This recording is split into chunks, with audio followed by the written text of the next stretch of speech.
Hi mga kadahon, ito po ang ating lulutuin for today. We're going to make a bean sprout or bean shoots and spinach. And of course, hindi mawala ang ating meat. And we have garlic, we have ginger, we have some peppers, and we have some red onions. And mga kadahon, so, let's cook guys. Ayan, lulutuin natin ang ating bean sprouts na ginawa ko. So, ito po yung bean sprouts na pinagro ko, mga kadahon. Marami sila pero yung iba tinapon ko mga kadahon kasi sobrang dami.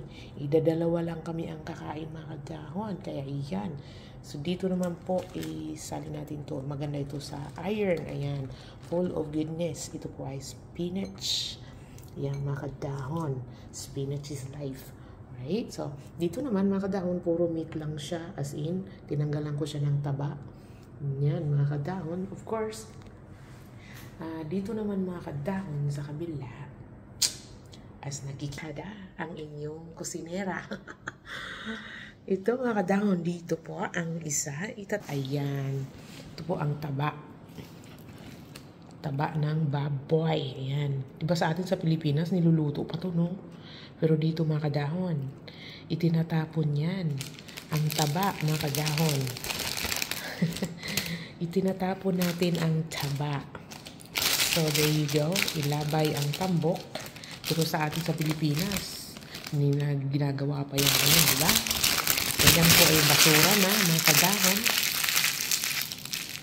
Basura. Itapon natin sa basurahan. For now, mga kadahon, itapon sana natin dyan sa basurahan. Kaya lang, nilinis ko yung basurahan ko. So, I'm going to put it in the freezer. For now, ilagay natin siya sa freezer muna. Ayan. Para hindi po babaho sa basurahan.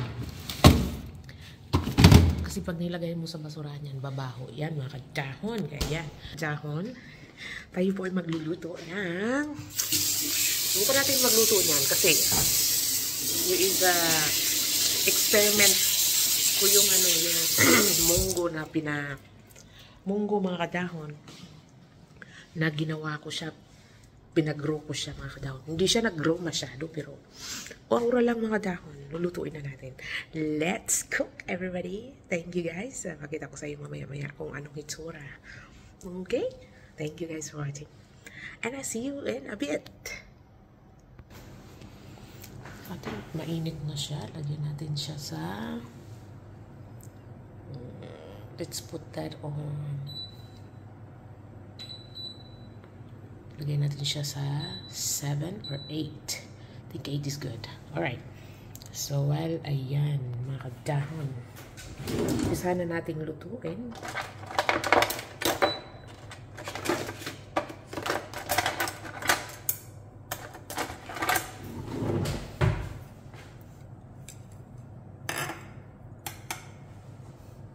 Ayan, ang chopstick natin mga kadahon. Paghaluin natin. Lagyan natin si olive oil. Olive oil po ang ginagamit ko mga kadahon kasi less fat. Ayan. Tayo po ay gagamit ng olive oil kasi olive oil is life. Alright mga kadahon, mamaya-maya babalikan ko kayo.